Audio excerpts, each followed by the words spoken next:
Hey everybody, it's Master Gallengeist here, bringing you my review for Charlotte Season 1 on Netflix. And I really did not enjoy this anime. Now, if it had stuck to what it was kind of showing off as in the first half, I think I would have been quite alright with it. It starts off kind of more as kind of like a comedy kind of thing with some crazy zany powers that tries to take the turn for serious and going more into the overdramatic territory at the end.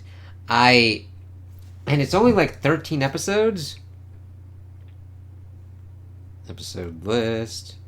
Yeah, 13 episodes. Well, and an OVA. They didn't have the OVA, but yeah, I didn't really care that much for it. But see, it starts off with an interesting kind of premise of this dude pretty much being kind of an asshole, trying to utilize this power. We could like possess people for like 5 seconds, using it to like look at girls, get people into fights with shit, and cheat his way through like school before pretty much getting caught. Getting into high school, he's trying to go after this chick using his power to kind of like set that kind of shit up. But then this girl with a camera kind of pops up. It's like, yo, we know you got powers, shit, bitch. It's like, okay. And that sets up the whole kind of premise of like, listen, you got this shit.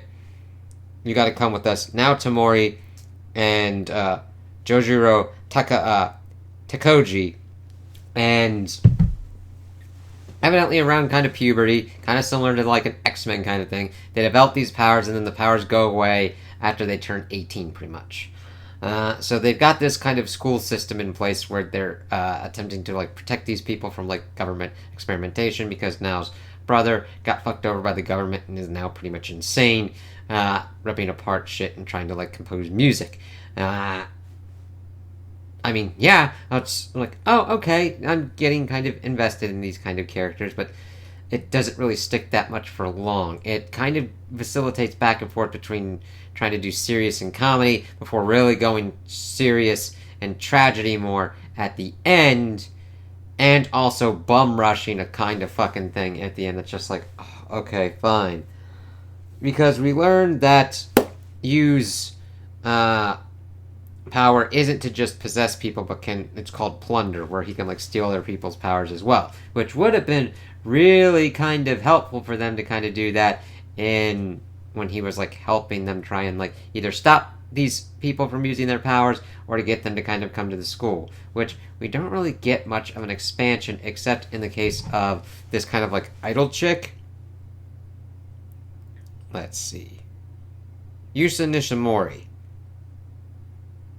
which links up with Yu's sister. And of course, this kind of thing also can sometimes happen to siblings. She gets this collapse power and pretty much dies, and we're like, oh, okay, he's really bumming out with it. And then now is able to kind of like bring him out, introduce him to his older brother that pretty much has the ability to like time jump, but every time he does, he loses his vision until he becomes blind and can't use the power anymore.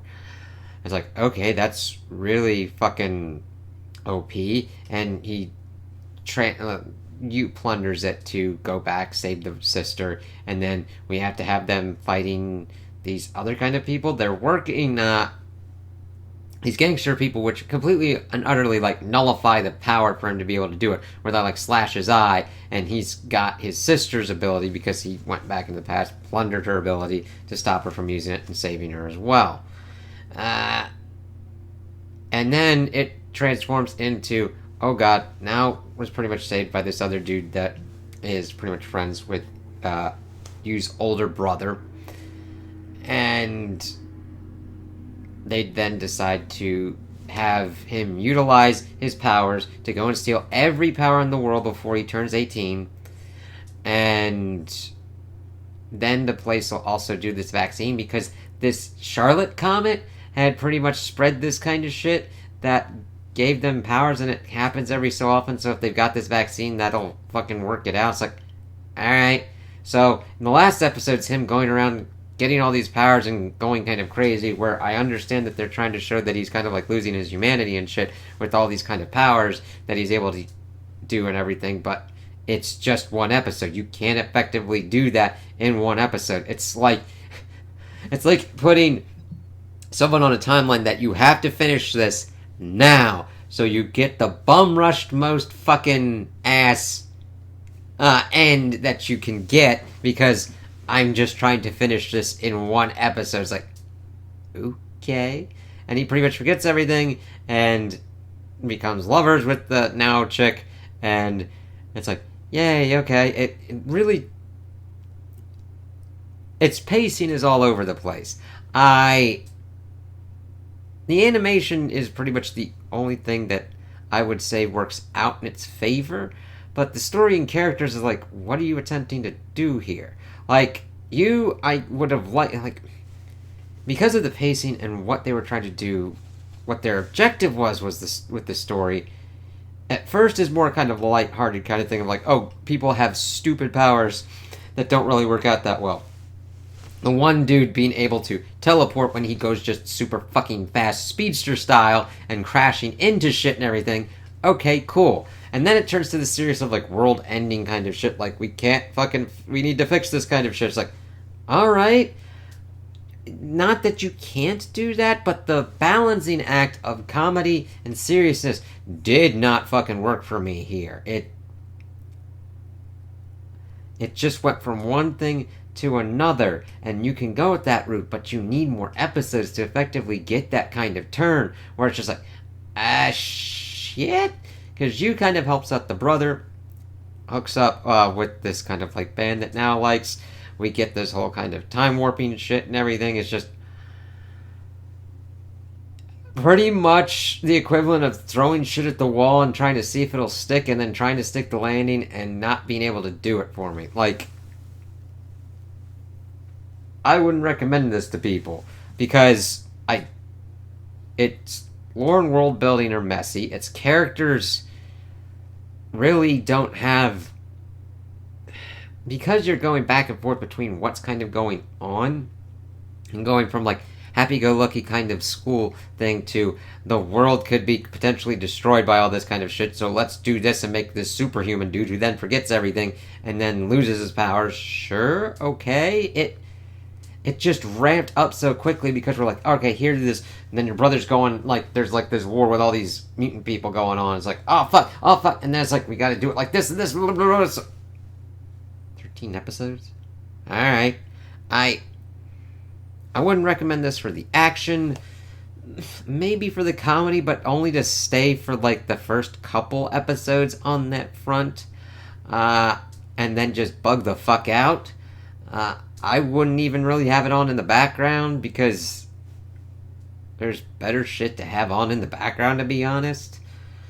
If it had just stuck to one or another kind of one, I would have said it would have been in the middle of the road. Wouldn't really recommend it, but it's not really that much of a time waster. But this just felt like a big kind of time waster for me, and I really wouldn't recommend it to people. Now, if you enjoyed it, that's alright and cool.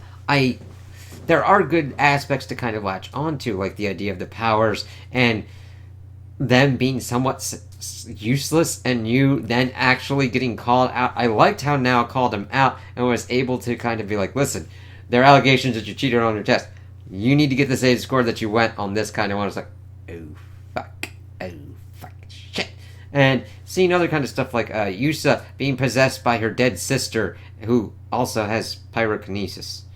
And them just dealing with other kind of weird students. I think that would have been the better kind of basic kind of premise, and not even really. It's really weird when normally I do want explanations for certain kind of stuff, where the explanation here just makes it needlessly convoluted and complex, and being like, oh, okay, just say that like in this world people get stupid weird powers, and then after puberty they don't have to deal with them anymore. Cool, fine, whatever. Not this comet superpower struggling thing going on in the background. I'm just like, because they went from semi-useless to, holy fucking shit, this dude can, like, plunder all this different kind of shit and, like, build himself to be pretty much a god kind of dude at the end. It's like, alright. Sure. I kind of was just better if he could just take someone over for, like, 5 seconds and just kind of leave it at that. Now could like make herself invisible to like one person at a time. And that led to social problems that just fucking flew away because it wasn't pertinent to the plot at that point towards the end when they were dealing with all the other stuff. I'm like, whatever. The biggest thing is it does not know what it wants to do, and there are certain kind of demarcation points that you can at least kind of get off. And if you really want to get into it, if you're into the more lighthearted stuff, watch the beginning. If you're more into the kind of tragedy and shit, you pretty much can watch from the sister tragedy towards the end. And the thing is, I'm into the kind of sibling relationships. I didn't really feel much for him with the sister kind of bit and the brother kind of bit, because it then just started spiraling and going crazier, and there weren't enough episodes to kind of ruminate on that, because he goes through the whole kind of sister thing in about an episode, and it's like, alright. Usually those things kind of affect me. This was just going kind of weird out of nowhere for me, and that's why it didn't really kind of click with me on that. Yeah, so I really wouldn't recommend this one. So, those are my opinions on the anime. Tell me what you guys think in the comments below. If you liked it, if you didn't like it, if you agree with me, if you disagree with me. Also like and subscribe, and I hope you have a good day.